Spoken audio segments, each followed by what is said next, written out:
everyone. I wanted to share a little happy accident technique that I came up with last night. I was working on this book cover for a Swap Over Your Paper Pantry in the Hall of Fame group. It was a getting to know you swap, and all the ladies that joined sent me pages, well, one page for each person in the swap, and they each sent me a page about themselves.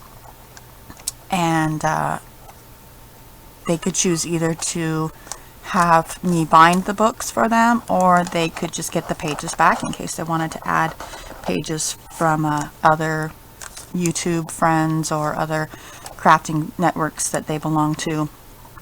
So this is the book cover that I've been working on for Barbara, and the front is just a basic. It's this was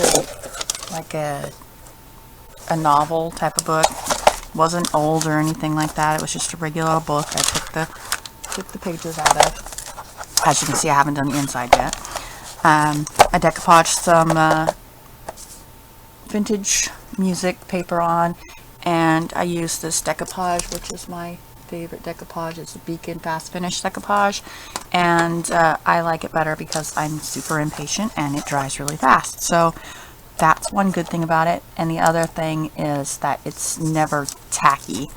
It's always dries nice and dry.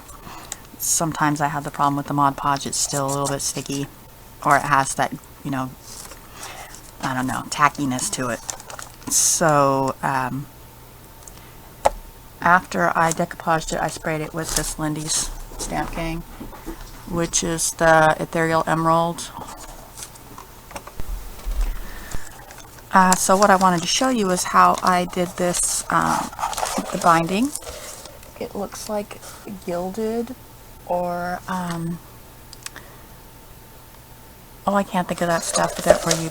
Oh, gold leaf. It looks like gold leaf when it's finished. And it has a lot of texture, and it's really hard to get a picture of it. But I did it on the binding.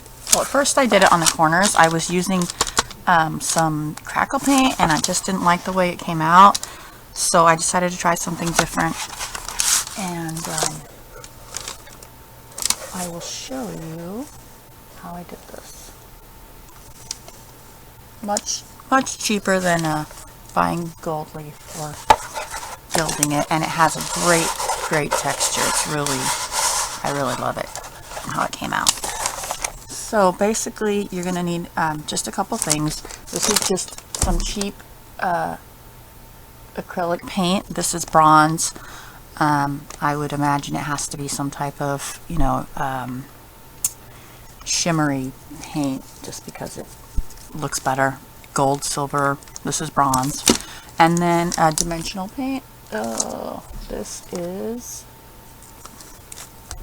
Mod Podge brand, Dimensional Magic, but you could use any dimensional paint. And all you're going to do is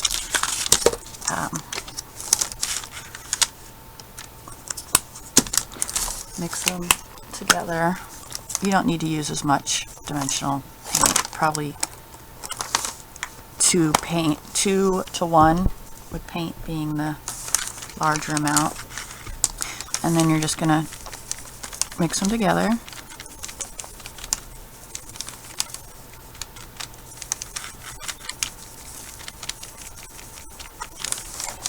And then I will show you a technique in my mixed media journal that I've been working on.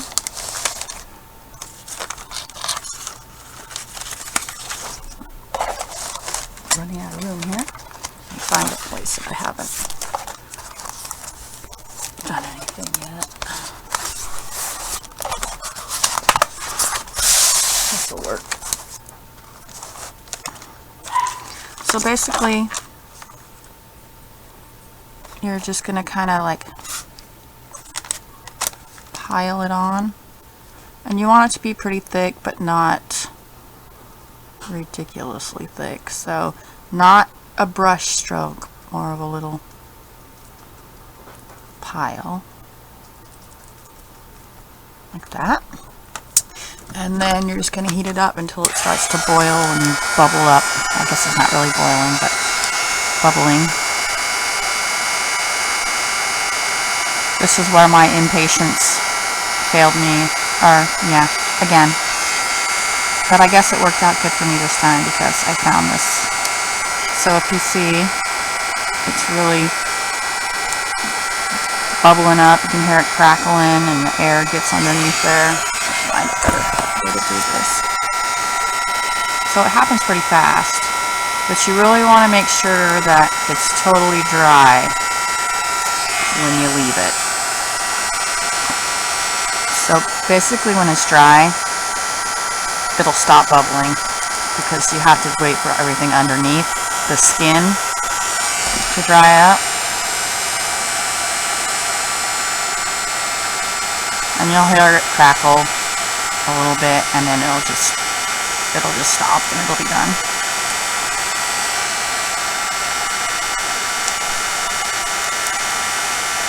And I'm holding it pretty close.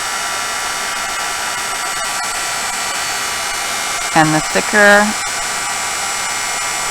your pounces are, the more wrinkly it's going to be. So, let's see if you can see that. You can see how it's all bubbled up now. All you have to do is push it down lightly to get those bubbles out, and it gets that great texture in there. And I let this dry, I let it dry overnight, and I was worried that I was going to have to seal it or something afterwards, but I can totally scrape at it and it won't come off. But I suppose for extra protection you could use some type of sealer on it, but I'm scratching it pretty hard and it's fine. So if you like dimension or glitter shiny stuff like we all do, some texture, you should try this technique. It's really cheap and it's easy and it's fun and it looks great. Looks like real metal, so try it out.